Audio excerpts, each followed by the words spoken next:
हम लोगों ने बिरसा हरित ग्राम योजना के तहत, दिनंबर पीताम्बर योजना के तहत, फूलो झानू के तहत, दीदी बाड़ी की योजना के तहत, दीदी बगीचा का योजना के तहत, और सबसे बढ़िया योजना जो यहाँ के प्रतिभावान खिलवाड़ के लिए हम लोग ने जो शुरू किए थे, पोटो हो खेल योजना के तहत यहाँ के नौजवानों को रोजगार, एक बढ़िया माहौल में उनका खेल प्रतिभा को आगे बढ़ाने के लिए हम लोगों ने जो यहाँ पर हर पंचायत में एक जो मैदान बनाने की काम किया, और वहाँ हम लोग अपने अपने ड्रेसिंग रूम और भी सरंजाम रखने के काम किया, वो भी काम हमारे चल रहा है। हर स्तर से हमारी सरकार यहाँ के लोगों के उत्थान के लिए, यहाँ के लोगों को विकास के लिए, यहाँ के लोगों को चेहरा में मुस्कान लाने के लिए हमारी सरकार काम कर रही है। हमारे पास समस्या है और हम हमेशा अक्सर इस बात को बोलते हैं, हर एक इंसान हो चाहे सरकार हो, हर एक आदमी का कुछ ना कुछ समस्या है, और एक के बाद एक समस्या का निदान होता है और फिर दूसरी समस्या हमारे खड़े हो जाती है, फिर दूसरी को हम खत्म करते हैं तो तीसरी समस्या हमारे बीच में आ जाता है। इसलिए हम कहना चाहते हैं कि अनेक समस्याएं थी इस जिला में, इस क्षेत्र में, हमने उसको धीरे धीरे उस समस्या का हल करने की काम किया है, और आने वाले दिनों में जो समस्या जो पूरे झारखंड में, मेरे क्षेत्र में है, स्टीवन जी के क्षेत्र में है, अब दिनेश जी के क्षेत्र में है, वो भी समस्या जो है वो भी धीरे धीरे हम लोग उसको पूरा करने की काम करेंगे। दोस्तों, हम कहना चाहते हैं, रात को हमारे पास अभी लगातार पता नहीं क्यों फोन आते रहता है, माननीय मुख्यमंत्री जी भी बैठे हुए हैं, लगातार हमें बिजली के बारे में लगातार 4-5 दिन से फोन आ रहे।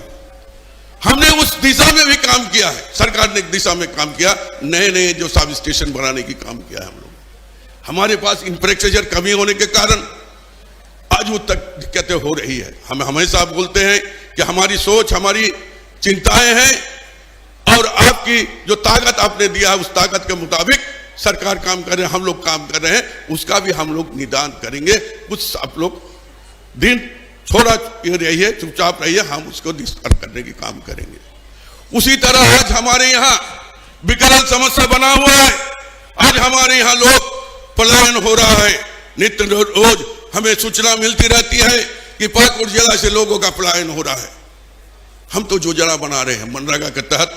माननीय मुख्यमंत्री ने कहा है कि हर एक गांव में कम से कम 5 योजना चलना चाहिए।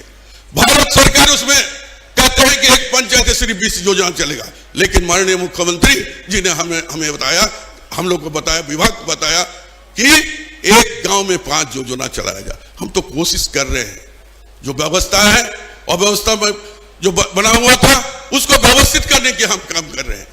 हमारे यहाँ लोगों को कैसे रोजगार मिले, इस दिशा में भी हम लोग निरंतर प्रयास कर रहे हैं, ताकि पाकुड़ जिला के लोगों को, पूरे झारखंड के नौजवानों को रोजगार मिले। आज नए नई तरीका से हम लोगों ने काम करके देखा है। आपको याद होगा कुछ दिन पहले फूलो झानू जेएसएलपी के माध्यम से कुछ महिला को हम लोगों ने वोट देने की काम किए थे, करीब करीब 20 या 25, उससे भी अधिक हम लोग देने के काम किए थे। आज मुझे खुशी होती है कि जो लोग को जब देखते हैं यूनिफॉर्म के साथ वो अपने ऑटो चला रही है और अपना परिवार को भरण पोषण कर रही है। उसी तरह माननीय मुख्यमंत्री जी ने, जो माननीय मुख्यमंत्री रोजगार सृजन योजना के तहत यहाँ युवाओं का आह्वान किया, एक अवसर देने की काम किया माननीय मुख्यमंत्री जी ने, जो रोजगार सृजन माननीय मुख्यमंत्री योजना जो शुरुआत किया है, ताकि युवा आगे आए और वो लोन ले, उससे 25 लाख तक उसमें आप लोग को लोन दिया जाएगा। और ये 25 लाख में आप गाड़ी घोड़ा, चाहे दुकान, चाहे कुछ भी आप कर सकते, होटल रेस्टोरेंट कुछ भी आप चला सकते हैं। ये भी अवसर देने की काम किया है। मैं अपने बातों को ज्यादा लंबा नहीं करना चाहते हैं। पाकुड़ के लोग तो अक्सर हमें बराबर सुनते आते रहे, गांव में घूमते रहे। आज माननीय मुख्यमंत्री जी यहाँ पहुंचे हैं। मैं पाकुड़ का धरती में उनका हार्दिक स्वागत और धन्यवाद देते हैं कि आपने आकर पाकुड़ के जिलावासियों को एक नया ऊर्जा प्रदान करने के काम किए हैं। और यहाँ की छोटी मोटी जो भी समस्या है, मुझे विश्वास है जिस तेजी के साथ और जो ऊर्जावान होकर नए नए कार्य आपने प्रारंभ किया है, निश्चित तौर पर पाकुड़ के लोगों को भी, यहाँ के लोगों को भी फायदा मिलेगा, ये पूरा मुझे विश्वास है। अंत में मैं सिर्फ एक शब्द बोलकर मैं अपने विचारों को यहाँ समाप्त करना चाहते हैं। सिर्फ यही कहना चाहते हैं कि हमारा इलाका में दो ही काम होता है। एक खेतीबाड़ी, जो 70 से 75% लोग यहाँ खेतीबाड़ी करते हैं इस जिला में, और वो भी 2-4 महीना, और उसके बाद जो यहाँ पर जो माइंस के काम करते हैं, यही उनका जो है इंडस्ट्री बोलिए चाहे जो बोला जाए वही है, इसी में काम करते हैं। लेकिन बहुत सारे झूठ झमेले के कारण आज लोग का पलायन हो रहा है। पाकुड़ साहेबगंज जिला में निश्चित तौर पर छोटे मोटे इंडस्ट्री लगना चाहिए, इस दिशा में भी हमने पहल किया है। और पाकुड़ साहेबगंज जिला में पटुआ काफ़ी होता है, जो बहुत अच्छा माना जाता है। बगल में सिर्फ 0 किलोमीटर दूर में पाकुड़ का ही बंगाल पड़ता है, वहाँ भी पटुआ का चाष होता है, पाट का चाष होता है।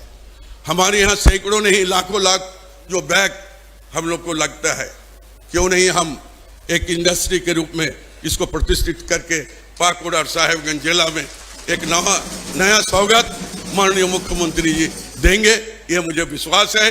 हम चाहते हैं कि इस जिला में, चाहे पाकुड़ और साहेबगंज जिला में, कोई कल कारखाना नहीं रहने के लिए लोगों को रोजगार, युवाओं को रोजगार नहीं मिलता है। बाकी सरकार की ओर से हर संभव प्रयास करके सरकार के कल्याणकारी योजना से लेकर अब तक सब कुछ पहुंचाया गया है, लेकिन एक अवसर सिर्फ इंडस्ट्री के माध्यम से नौजवानों को आ सकता है। इन चंद शब्दों के साथ मैं आए हुए यहाँ तमाम लोगों को अंतर से धन्यवाद देते हैं, शुक्रिया अदा करते हैं, और इसी तरह आपके मोहब्बत और आपका साथ हमें मिलता रहे तो निश्चित तौर पर सरकार आने वाले दिनों में जो भी छोटा बड़ा काम है वो भी करके दिखाएंगे।